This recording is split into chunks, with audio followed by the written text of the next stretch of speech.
We had to stop you because hello, and welcome to the view. We are making huge announcement today. We're kicking something special off. We are happy to announce that Raven Simone is now permanently part of the view. Come on, Raven! Let's celebrate. Come on now.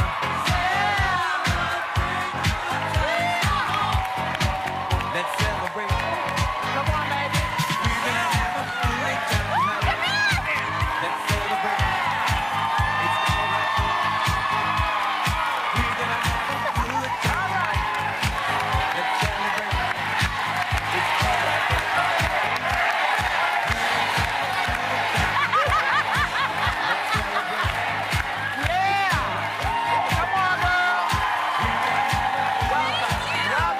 Welcome. You guys, I am so happy.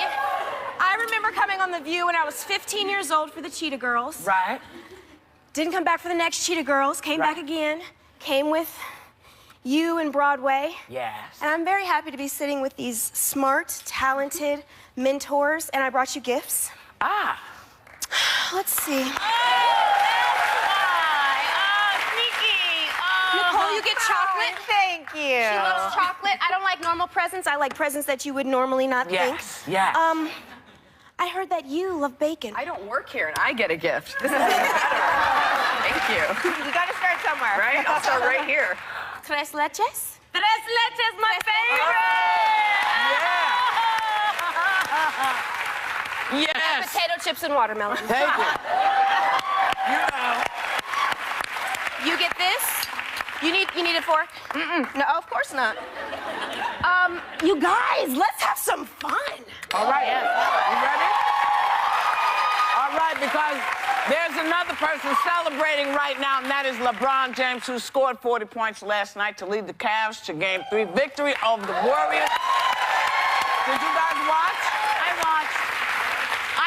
I watched at the theater. I watched in the car coming from the theater to the after party for Jason Alexander, who blew it out. Congratulations, Jason Alexander. Right. And I was riveted. Golden State came back from a 20-point deficit. I thought they were going to nail it. And LeBron James not only used his muscles, but he used his court intelligence. He used his basketball intelligence. And he was really incredible. I was gonna say, it felt to me like he decided he was gonna win. Like it really did feel mental. And yeah, I'm from the Bay Area. If Golden State wins, I'll be happy. But I love you, LeBron. When you're that good, is it even an effort? It looked like he was just doing layup practice. I mean, this is what I did for the game, because I don't watch the game, but we did create a meme for it. So I want to put that up really fast. Did you think I wasn't going to lose, Corey? Did you think I was going to lose? Just so you know, but I don't watch the game. I only use the memes from different basketball players because they give the greatest face. Yes, that came from when he did a play that he just used his court intelligence, and he turned to Curry and he went, and I was like, wow, wow. Well, and it ain't over till it's over. that's right. So there are more games to be played, and we shall see. And we want to get into the latest on the maximum security prison break in New York. The investigation continues into whether or not the prison worker played any part in their escape. Her son, however, was quick to speak out defending her. Take a look. When you're put in a situation where a family member is threatened or other family members might be threatened or at risk, you do a lot of things that you wouldn't think to just protect your family. And in my family, family always comes first.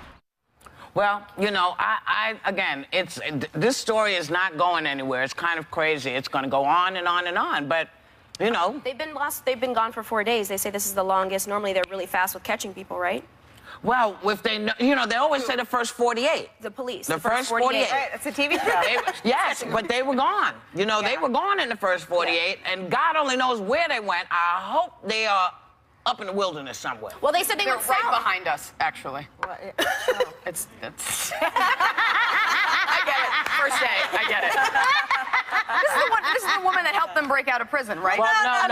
This is another one. Allegedly. No. Allegedly. No. Worked at the prison. Right. And I think you have to remember that The people they're looking for are hardened criminals. They were convicted of. No one is saying that they're innocent. She is innocent of everything. She's being Until proven investigated. guilty. She's Sure, I being understand the Constitution. questioned for maybe providing them with the tools. But With you know, power tools. Right. How else would they have gotten power tools in? I mean, that's a lot of muscle control. Because apparently they are on good behavior, and that allows them to have access to power tools. Right. So, okay. Which is just mind-boggling when you Right. think about it. Because if Well, I especially had, if you dismembered somebody, because I go straight to power tool for yeah, that, right? and also, you Yeah, know, let's give them you kind access of to think it's tools. kind of freaky, but okay. Didn't she have she had an anxiety Megabytes. attack? She said that she had an anxiety attack, so she told the panic police attack. that she was trying. Yeah, she had a panic attack. She was gonna help them, but then she turned herself and not turned herself, and then she admitted she had a panic attack. She wasn't gonna help them. Yeah, this is all speculation. speculations. But until we, but you know, Welcome. there's all kinds of stuff out there. But that's okay. So you already did it, but you're gonna do it again. Yes, the power I tools will. got in. Yes, I will do it again. I would like to welcome a new cast member to our play, Larry David's Fish in the Dark. Last night, Jason Alexander took the stage for the first time and turned it out. Turned it out. He was stupendous. We thought that he was going to have the, first night jitters. Nothing. This man is a pro. Yeah, I mean, he had us laughing. It's hard for me to break face. Yeah. And I'm telling Tell you. everyone what that means. Start. It means that you break your character and the other Crack up. person Right. you start laughing. Right. And he had me on the edge. very He's close. so good. He's so good. It's a wonderful show. Larry David ran backstage during intermission, and he was like, I'm verklempt. And so, yeah, he was very happy. Congratulations, Jason. You know what else is making people verklempt? Zoe Saldana's husband decided to take her name when they got married. And apparently, for some reason, people lost their minds about this. Why do y'all care? I don't know. But people were very freaked out. They were saying, men will get all messed up if they do. They won't be men. And what the hell? What's wrong with him taking her name? I don't know why it matters. I don't know why it matters. I don't know why why anybody cares. I don't know why we insist on poking our nose in people's bedrooms. I think that's creepy. I think that if he wants to take it, first of all, she makes more money, so good for her. She Does gets she? to wear the pants. We know that? Yeah, I'm pretty sure she makes more money than Well, I mean, he's an artist. He's an artist, and he could sell more paintings than she actually might get jobs throughout the year, so it could pan out evenly. I think it's awesome that he took her name because it just shows that he's not power hungry in a man sense. Like, you have my name, I'm also the head of the household. They could be more of a progressive relationship to where everybody can share things. I mean, his name might sound better with Saldana, or she's like, listen, if I change my name, my brand might change. Like, who knows? And speaking as someone with an incredibly difficult last name, I understand maybe his is a weird last name. I'm looking to get rid of Schlesinger any way I can. Any wop that wants to marry me, give it away. You know what? Monosyllabic last name. I know Zoe. She's a very lovely girl. She's a very 21st century girl and very forward thinking. And her husband is just a wonderful man and is all about empowering women and empowering just human beings. And I think that he probably took it just on that alone. It's nothing to do with the fact if he makes less or more money. It was a joke. Yeah, but I'm just saying it has nothing. A lot of people, you're joking about it, but a lot of people are making that statement, and it's not a fair statement. He's a very progressive I think man. before feminists, we all want equal footing, but wouldn't it be nice to have just like a leg up for a little bit before we get equal footing? Wouldn't that Well, be nice? I have to tell you, everybody says they're feminists and feminists. Maybe he just saw it as something he wanted to do. Maybe he just thought it was a good idea. Nothing to do with feminism and empowerment. Maybe he just said, hey, I like that. Don't call me crazy. But we're going to go and come right back with more potato chips and food and more hot dogs.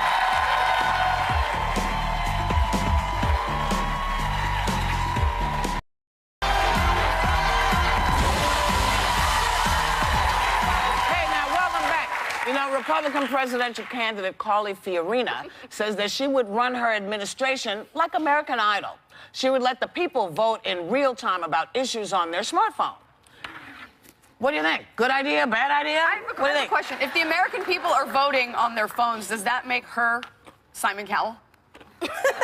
Well, listen, it might make her president. I mean, listen, the greatest problem, and we've talked about this around this table a lot, is that your generation feels so out of touch and unable to sort of reach these politicians. If Carly's saying, text me, I want to hear from you, she's a lot more likely to hear from you and you. If that's how she I respect the feedback of the YouTube comment section so much. I'm just saying, politicians, if as many people voted in your generation as watched American Idol, we might have different presidents. Or your generation, I feel so bad now. Or commented on the things. Young people feel so sort of cut out from politics. And I think Carly's trying to say, give me instant feedback. I'm not going to just take a vote every 4 years. I want to know, as I'm governing, what you think. I think it's brilliant. If she texts me the entire bill and lets me know what's going to happen in layman's terms, not rhetoric that I don't understand either. Don't get me caught up. Prop 8, Prop 9, whatever you're hashtags on every part of that bill. I will vote. Literally, I would be a part of that movement. And would it change things to make it go faster? Would policy I would keep people informed. I think people would feel, you have the idea of everyone. You shouldn't vote just because you have the right. You should vote because you're informed. Don't just get out there and check off a box. I think my generation needs to understand that as well. But what scares me is that nothing takes away validity from a statement than anonymity. And that's what I can break that down with hashtags if my generation wants. But that's what we're going to get with all these tweets is just idiots sitting on their couches. It's already there. I mean, if you text me, I must be registered. It should be register. It's what it is. Or register me as soon as I get my license. This is what it is, and you have my information, Rosie. You go ahead, baby. Speak. Well, the question is that is she saying she wants to be an American Idol contestant because she wants to win like an American Idol contestant, or she wants to send out information? She wants the instant feedback. She wants the dialogue. You know, that's fantastic, but I agree with you. She has to get ready for the trolls, and it's a lot. But when you are president, believe me, you got trolls. You got trolls up the yin yang. Is it also possible that she said the phrase American Idol so that young people would hear American Idol and associate that name with her? I wouldn't doubt it. Yeah, absolutely. But there's also adults who watch that show. I mean, you love So You Think You Can Dance, So You Think You Can Vote? Like, let's go. I just think that whenever a politician is trying to take the best from entertainment and the best way to engage, it's an engagement tool. I applaud it. I think it's great. It's an effort. Maybe she should do a rap or some sort of meme battle. Possibly. Anyway, Nobel Prize-winning scientist Sir Tim Hunt is obviously a brilliant man. He's a Nobel Prize winner, right? But do you have to but that doesn't mean you have brains, because this is what happened. He has a lot to learn about women. He says females should be banned from labs because they, quote, fall in love with colleagues and cry when criticized. I cry when I read stupid stuff. I cry. I'm crying now. What about Madame Curie? What would happen if your thought process worked and Madame Curie wouldn't be welcome in the lab? What the hell, man? Stick to the stuff in the thing. He did apologize. But he also called himself a chauvinist pig. I don't back him up whatsoever, but he said he was a chauvinist. He apologized with tears, and we can all tweet him. And he can get that instant feedback. Listen, I think this is what we are all battling against. And when someone says out loud what I would guess some men, and maybe in that field, are thinking, I think it's a good opportunity. It's a teachable moment, as President Obama would say. But, the notion that we still are sort of held hostage or tied down by these stereotypes that we're the ones that are going to fall in love. I think more men do the lusting in labs than women. I think women are working. Right. By and large, women are busy working. So. And also, to say that women shouldn't be allowed in a workplace or a lab because they fall in love and they cry, by that extreme logic, then men shouldn't be allowed out of the house because they rape. Like, I'm saying, if you're going to polarize it that way, then no one should be allowed to do anything. If you're going to take an extreme and marginalize people for everything they do, then no one should be allowed to do anything because we're taking the worst aspects of someone's personality and putting that on display. Well, stereotypes don't work. Stereotypes, male stereotypes, female stereotypes, none of that. Stereotyping doesn't work anymore. Grow up, dude. Anyway, you know how I feel about flying. I'd rather walk. And she does. And I do. I would rather walk to Europe than get on a plane. But here are two more reasons why I don't want to mess with the planes. The airline industry apparently wants to shrink the size of acceptable carry-on luggage by 40%. 40%. And they want to make the restrooms smaller. smaller. How? You know, just a I hole? guess we're all going to be standing up. Now, is this do it. because they want to...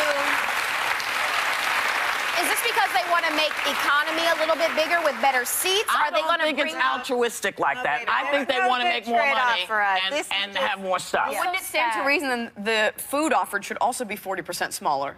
What food? Where Any you food. flying? You buy a box, you What, get a you got snack. money or something, You girl? get a You got snack. money? You flying Anything. and getting I'm the just snacks saying, and stuff? if there's less food options offered and there's less water offered, then the bathroom can be smaller because you're spending less time in it. It's just an endocrine joke. Well, it will decrease the number of Mile High Club members, so... I would think so.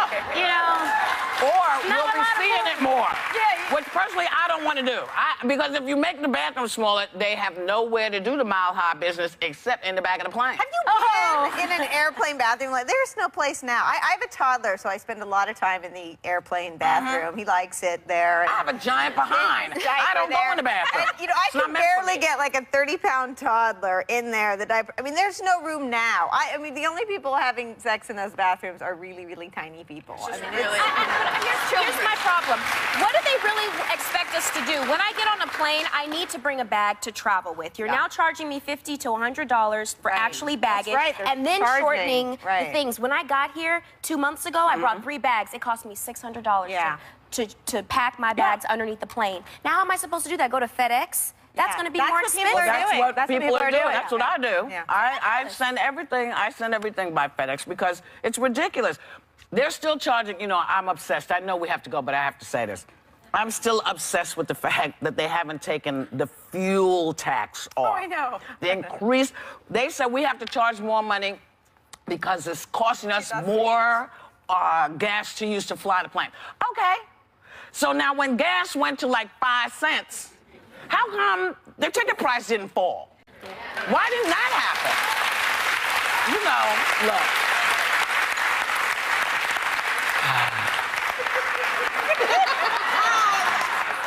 I have a bus, so I don't really care. But, y'all, I care about you. But we're going to go and come right back with more hot topics.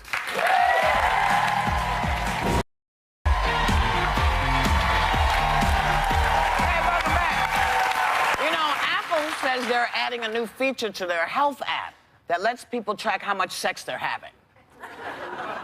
Yeah, okay. Is this something you want to share with Apple? I do. I mean, I'm not really sharing it with Apple. If they let me put the name of the person I'm having sex with, if I used a condom, Maury's going to be out of a job. If anybody watches Maury, you're going to know who your baby daddy is because you're going to know when, how, what happened.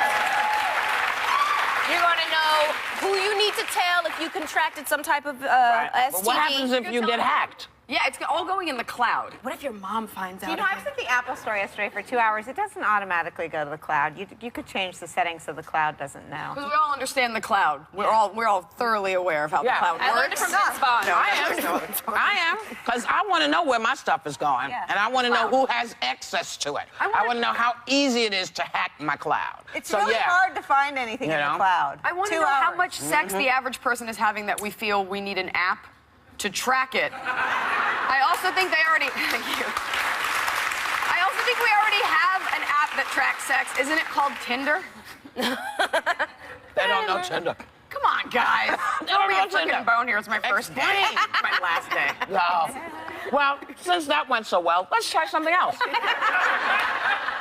The Reverend Billy Graham's son, Franklin, has pulled millions out of Wells Fargo and is calling for a boycott of the bank. All of this is because of this commercial. Take a look.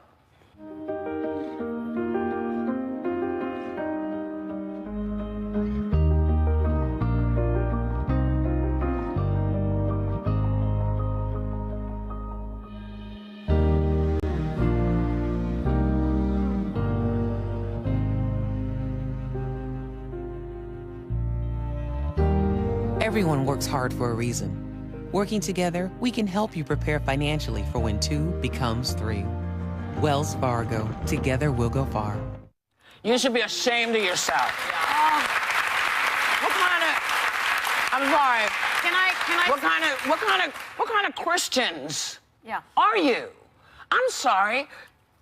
People who want to take children into their homes and you're saying no because you think that their lifestyle is, well, how dare you? God didn't do that. Why are you? You know what, though? Can I speak on behalf of them?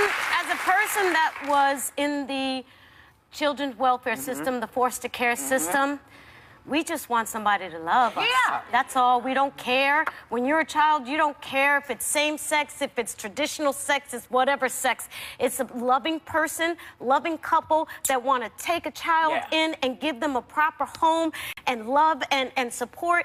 That's all that matters. And I have to tell you, Wells Fargo, congratulations. You got me on that one. Well, I just want to say, I support marriage equality. I support anyone adopting any kid, not just kids in foster. Any kid that's not an infant, a kid that is a... Beautiful. Yeah. It's a huge But thing. this country was founded on religious liberty, and a faith group has the right, They have the right. to put their money wherever they have want. their And right. wait, But wait, don't wait, let me call just for a finish. boycott. Let me It's just kind finish. of crappy. Let me finish. Sorry, go ahead. We are having an election where religious liberty is very much on the ballot. I mean, there are efforts to say that religious groups can't do what they want. Religious groups feel under attack, and we may not like it. I don't like it. But I believe with all my heart that they have a right, if this is against their morals, to do whatever they damn well please with their money. I agree with you. You can't say that they can't do that and then defend another. No, that they're I allowed. don't say that they can do it. I say you should be ashamed of like it. yourself. Shame. They're You should be disgusting. ashamed of yourself. And they call those women godless, by the way. Just to say, one of the things that really irritates me about religious items is I am very open to the fact that this is how you feel. The place I get an attitude is when you tell me how to feel. So when you're telling people to take money out of that bank that is supporting not only getting children at an age when most people do not want to get children, to get children who have different abilities. You know, what you do with this, that is not Christian. Well, I understand that you don't want to keep your money. Don't do it, but don't tell everybody else to take their stuff out. It's just kind of cool. Their statement, I just think that...